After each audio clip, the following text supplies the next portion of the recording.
Autism Awareness Month, and as a mother of a son on the spectrum, it's important to be informed and knowledgeable about things that affect my son, Jeffrey. So here to help us navigate life and to find answers to help someone with special developmental needs is Autism Advocate Areva Martin. Areva, you know what, it's so many things that I just didn't know. I didn't know that 1 in 36 children in the U.S. has autism. And but I do know there's so many misconceptions about autism. Can you break it down for us? Well, the reality, Sherri, is that most people, what they know about autism, they learned in the media. They've seen a movie, they've seen a series on television. But most people don't know the amazing things that people with autism can do. Children with autism, adults with autism, like your son Jeffrey, my son Marty, they're just like everybody else. Yeah. They want to love, they want to learn, they want to go to school, they want to get a job, they want to live in community.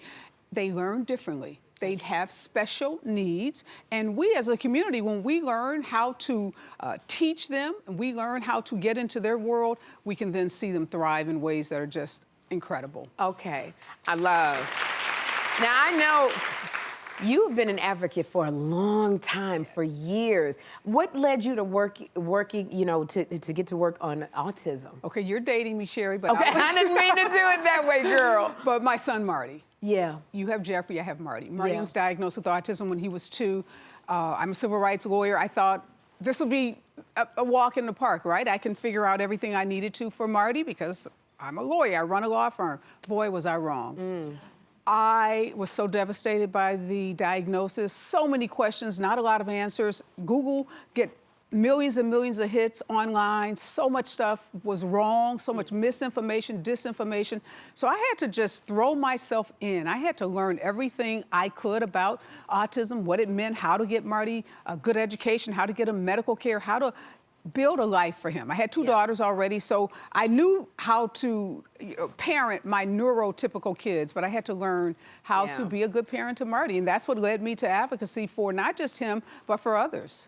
Yeah, it's, you know, thank you for that, because that's something I struggle with all the time of going, I just don't know how to navigate this thing, and am I doing the right thing by Jeffrey? And I connected with you. Yes. I remember connecting with you after I found out about your special needs network. Can you tell us about that? Yes, so part of my advocacy work, I took a sabbatical from my law practice. I wrote a book called The Everyday Advocate on autism, and then I started the Special Needs Network. We started in a cubicle in my law firm with a volunteer. My secretary was the first volunteer. Now we have over 500 employees. We have 6 offices throughout the state of California. We have this free summer camp that Jeffrey participated in last summer. We have a state-of-the-art autism center, the only in the state of California that's in South Los Angeles, in the heart of Los Angeles's Black and brown community, that provides direct services, interventions, speech therapy, occupational therapy, behavior therapy to children, literally from the time they get a diagnosis until they are young adults. And that's the thing, I love that you, and I know what it took to you know, create this state-of-the-art facility in the inner city.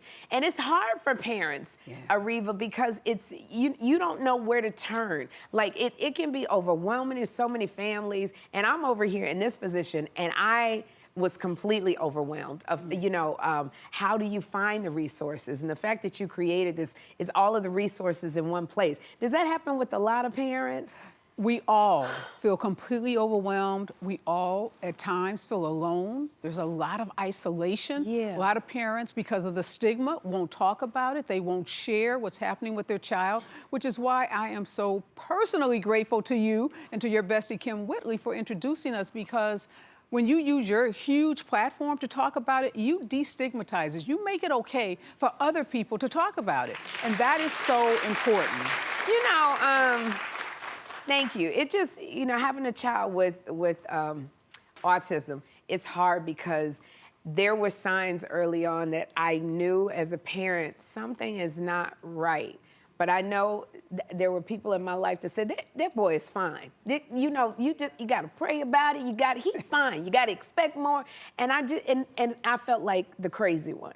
But, you know, if we see signs early on, how do we speak up? How do we find those resources? Well, I'm so glad you brought that up, because in the Black and brown community, kids are typically diagnosed 4 to 5 years later than their white counterparts. And a lot of it is because of what you just said. When my son Marty wasn't talking at 2.5, people told me, oh, boys talk, you know, it takes them longer to talk than girls. Even my own husband's mom, she's deceased, I love her, she's a great grandmother, but she said, Ernest, my husband, he didn't talk until he was older, and look at him now, you know, he's talking, talking. So a lot of times people prevent us from getting a diagnosis because they tell us there's nothing wrong, we can pray about it, you know, give them some hot lemon water, all kinds of, you know, wives' tales that people come up with. But the reality is, getting a diagnosis of autism is not a death sentence. So I want people to know, don't be afraid of it. Embrace it, because all it means is that your child learns differently, has some differences, and if you get services, if you get early intervention in that period between like 0 to 5, you can see your child go off to college. I have a young man working for us. He has 2 college degrees. And he's on the spectrum.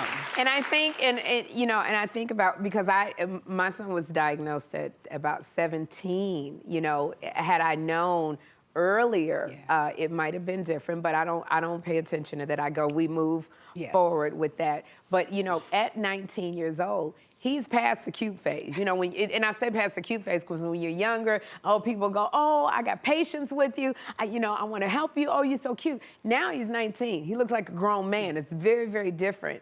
And I know the study showed that there's an increase in autism diagnosis among young adults. So how do parents deal with that? It's a whole different season. We got a 19-year-old dealing with all of this stuff. Hormones raging. And he on the spectrum. So how do parents deal with that? There are differences, absolutely. When you're young, early intervention, a lot of services and resources target to young kids. Unfortunately, society hasn't caught up as much as it should. So you don't have as many resources and services. That's why we started the Culinary Arts Program at Special Needs Network to teach young people how to work in the culinary arts and hospitality field. Yeah, I told that boy, he gonna learn how to cook. I'm not cooking anymore. We got a food truck, so when he comes this summer, he'll have an opportunity to work on that food truck. Because young people have different issues. They got to get jobs. They want, if they're a boy, they want a girlfriend. If they're a girl, they want a girlfriend. They want relationships, whoever they want to have a relationship with, right? They want to have a relationship.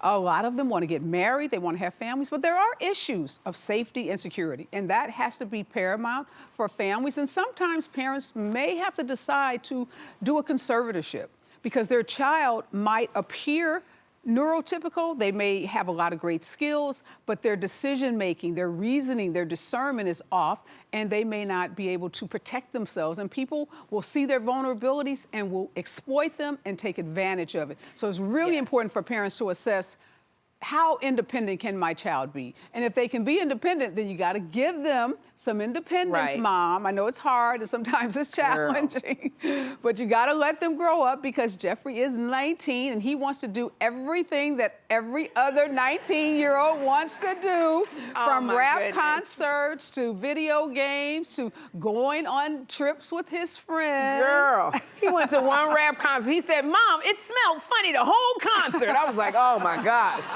But, you know, and that's another thing parents have to worry about. Like, how much do you push your kids? How much? I have Jeffrey riding the train back and forth to school. He takes the Uber by himself. But, you know, I love that you said that. And for me, I am pursuing guardianship because they are very vulnerable. I don't want anybody to take advantage of my son. I just thank you for coming. I need you to come back and talk. Thank you for having me. About this some more in Special Needs Network. But you know, it's just so funny because I love you so much, Areva, because you do so much for the autism community, and you put a lot of your life on hold for this. And I reached out to my friends at Five Below, since they are the ultimate store for kids, and they got the best sensory toys and games for everybody at unbeatable prices, and they got a surprise for you. So bring that on in for Areva. You can use this at your camp. You can use this at the camp that the kids come to. Thank you so much. Yes, we can't wait for Jeffrey to come back. You and Jeffrey are part of the Special Needs Network family forever. Thank you. Because community is so important, and we are building that community. And thank you for helping us build that community, not just in California, but across the country. Well, you built his self-esteem he was a camp counselor, and his self-esteem just went out, you know, definitely helping. And I love that your camp is free. It's free for the parents, kids. Yes. But kids. Areva, that's not all. They also, Five Below is also giving the Special Needs Network $10,000. Got $10,000 for you, Mommy, that we wanted to.